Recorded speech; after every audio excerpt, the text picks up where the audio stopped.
তোমাকে নিয়ে যার অভিমান নেই, কোনো অভিযোগ নেই, রাগের উত্তাপ নেই, কারণে অকারণে ঝগড়া নেই, তোমার মেসেজ বা ফোনের জন্য যার অপেক্ষা নেই, জানবে তার জীবনে তোমার প্রায়োরিটিও নেই। সত্যিকারের ভালোবাসায় রাগ থাকবে, অভিমান থাকবে, ভুরি ভুরি অভিযোগ থাকবে, এমনকি প্রত্যাশাও থাকবে। ভালোবাসলে মানুষ এটুকু পজিটিভ থাকে, সেগুলো আর কিছুই না। এগুলো করছে মানে সে তোমাকে হারাতে চায় না, তোমাকে আগলে রাখতে চায়। তোমার জীবনে এমন একটা মানুষ থাকলে জানবে তুমি এই পৃথিবীর একজন ভাগ্যবান বিজেতা। এই স্বার্থের পৃথিবীতে তোমাকে ভালোবাসার মতো একজন মানুষ অন্তত আছে। তাকে হারিয়ে ফেলো না, তাকে আগলে রেখো। আমাদের জীবনে একজন আগলে রাখা মানুষের বড়ই অভাব। তো নমস্কার বন্ধুরা, আমি লোপামুদ্রা শখের ঘরে সকলকে জানাই স্বাগত। তো আমি এখানে নিয়ে নিয়েছি, দেখতেই পাচ্ছেন, পটল। এখানে আমি নিয়েছি 6টা পটল, বড় বড় লম্বা লম্বা পটলগুলোকে আমি দুই সাইডে একটু করে কেটে জলে ভালো করে ধুয়ে নিলাম। আজকে আমি কি বানাবো বলুন তো? আজকে আমি বানাবো পটল দিয়ে পটলের মুচমুচে একদম পকোড়া। তো পটলগুলো আমি কাটতে বসে গেছি, জল দিয়ে ধুয়ে নিলাম, দেখতেই পাচ্ছেন। তো পটলগুলো এইভাবে আমি লম্বা লম্বা কেটে নিচ্ছি। অনেকে আবার বলতে পারেন যে আমি কেন পটলগুলো ছুললাম না। আমি কিন্তু পটলটা ছুললাম না, কারণ পটলের খোসা বা ঝিঙের খোসা এগুলো খুব উপকারী শরীরের মধ্যে। তো আমি ওই জন্য পটলগুলো ছুললাম না। তো পটলগুলো আমি কিভাবে কাটছি আপনারা দেখতেই পাচ্ছেন। এইভাবে সরু সরু পাতলা পাতলা লম্বা লম্বা করে আমি কেটে নিচ্ছি। তো সাথে থাকুন, দেখতে থাকুন। আমি পটলগুলো কেটে নিই আর ভিতরের দানাগুলো আমি ফেলে দিচ্ছি। তো এইভাবে আমি সমস্ত পটলগুলো কেটে নেব। আপনারা চাইলে পটলগুলো একটু খোসা ছাড়িয়ে নিতে পারেন, আমি কিন্তু খোসা ছাড়ালাম না।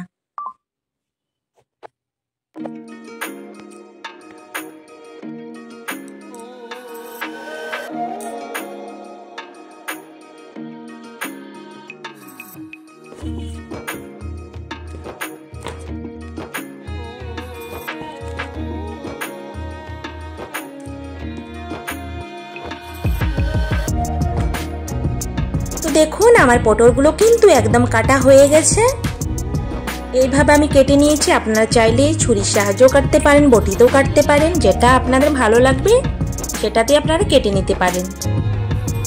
তো চলুন এটার মধ্যে আমি একটু নুন, হলুদ আর লঙ্কার গুঁড়ো দিয়ে মেখে নিই। এখানে আমি দিয়ে দিচ্ছি পরিমাণ মতো নুন, আর দিয়ে দিলাম লঙ্কার গুঁড়ো, দিয়ে দেবো একটু হলুদ গুঁড়ো, দিয়ে দিলাম ছোটো চামচের 1 চামচ লঙ্কার গুঁড়ো দিয়ে দিলাম। এরপর সমস্ত মশলাটা এই পটলের সাথে খুব ভালোভাবে আমি মেখে নিচ্ছি।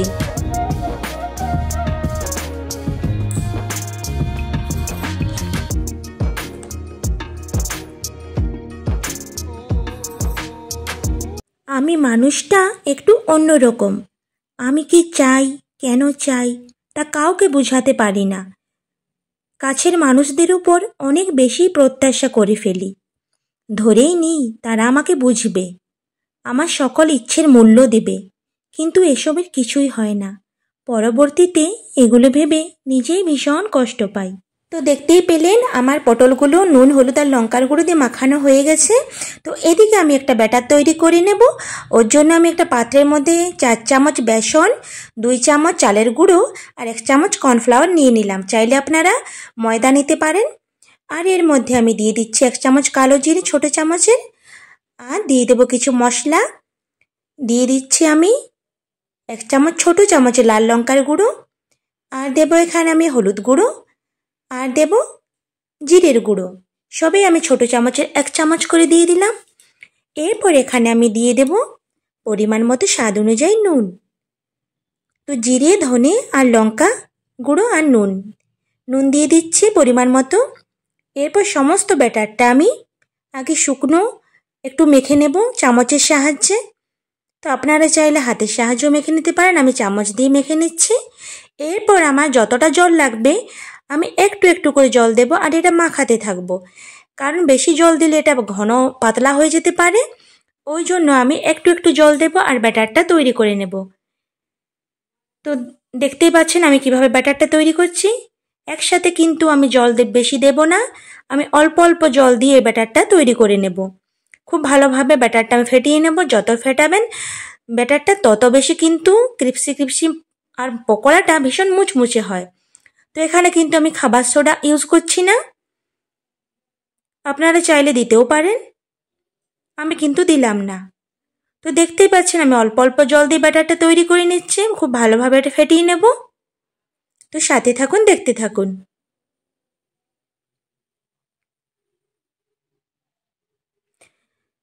তো যারা আমার চ্যানেলে নতুন বন্ধু হয়ে আসছেন, যদি আমার চ্যানেলে ভিডিও দেখে কোনো অংশে ভালো লেগে থাকে তো আমার চ্যানেলটি ছেড়ে যাওয়ার আগে অবশ্যই সাবস্ক্রাইব করে পাশে থাকার অনুরোধ রইল, আর বেল বাটনটি অবশ্যই প্রেস করবেন, তাহলে নিত্য নতুন ভিডিও আপনাদের কাছে পৌঁছে যাবে।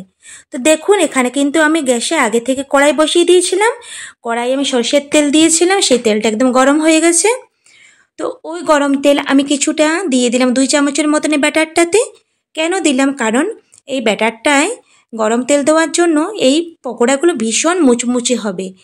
আপনারা কিন্তু একটা টিপস মনে রাখবেন, যে আপনারা খাবার সোডার পরিবর্তে এরকম গরম তেল যদি 2 চামচ দিয়ে দেন না যে কোনো পকোড়াতে, তো ভীষণ ক্রিপসি আর ভীষণ মুচমুচে হয় পকোড়াগুলো। আমি কিন্তু কোনো পকোড়াতে আজ পর্যন্ত খাবার সোডা ব্যবহার করিনি, আমি কিন্তু এইভাবে 2 চামচ গরম তেল দিয়ে দিই। আপনারা এই টিপসটা মনে রাখবেন, দেখবেন আপনাদের কাজে লাগবে। দেখবেন কতটা মুচমুচে হয় এই পটল পকোড়া বা যে কোনো পকোড়া। তো আমি দুটো দুটো করে পকোড়া দিয়ে দিচ্ছি, একসাথে সব দেব না, একসাথে পুরো ভাজা যাবে না, ওই জন্য আমি দুটো দুটো করে এটা ভেজে নিচ্ছি, ফ্রাই করে নিচ্ছি। তো একটা দিক হয়ে গেলে আমি আর একটা দিক উল্টে নেব, আর একদম লাল লাল করে মুচমুচে করে ভেজে নেব। আমি এই মুহূর্তে গ্যাসের ফ্লেমটা একদম কমিয়ে দিয়েছি।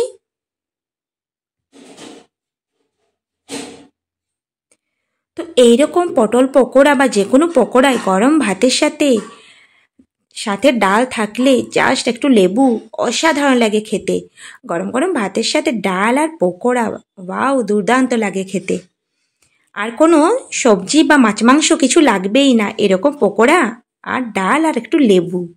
তো বাড়িতে কেউ অতিথি আসলে আপনারা বিকেলের স্ন্যাক্স হিসেবে চায়ের সাথে অথবা ডাল ভাতের সাথে প্রথমে এটা বানিয়ে দিতে পারেন, খেতে অসাধারণ হয়েছিল।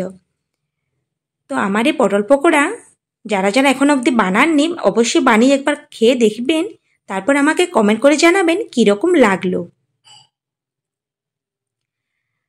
তো আমি এইভাবে সমস্ত পটল পকোড়াগুলো ভেজে নিচ্ছি দুটো দুটো করে। একটা দিক হয়ে গেলে আমি আরেকটা দিক উল্টে নিচ্ছি, লাল লাল করে মুচমুচে করে আমি পকোড়াগুলো ভেজে নিচ্ছি। আপনারা তো সাদা তেলেও চাইলে ভাজতে পারেন, আমি সর্ষের তেলে ভেজে নিচ্ছি, কারণ এই তেলটা আমাদের একদম খাঁটি পিওর বাড়ির তৈরি সর্ষের চাষের একদম খাঁটি পেড়ানো তেল। ওই জন্য আমি সব কিছু রান্নায় দেখবেন আমি সর্ষের তেলটাই বেশি ব্যবহার করি, এর তেলটাতে কোনো ভেজাল নেই, একদম খাঁটি তেল। তো দেখুন আমার পটল পকোড়াগুলো ভাজা হয়ে গেল, আমি এক এক করে সব ভেজে নিচ্ছি, সাথে থাকুন, দেখতে থাকুন। আর হ্যাঁ বন্ধুরা, আপনারা যারা এখন অবধি এই পটল পকোড়া বানাননি অবশ্যই বাড়িতে একবার বানাবেন, খেতে কিন্তু দুর্দান্ত স্বাদ হয়। আজকে আমার এই পটল পকোড়ার রেসিপিটি আপনাদের কীরকম লাগলো অবশ্যই আমাকে কমেন্ট করে জানাবেন, আর ভালো লেগে থাকলে একটা লাইক শেয়ার কমেন্ট করে দেবেন। তো ভিডিওটি আমার শেষের দিকে আর বাচ্চারাও যারা পটল খেতে চায় না, এইভাবে যদি পটল পকোড়া করে দেন না ভেজে, তো ওরা খুব আনন্দের সহিত খেয়ে নেবে।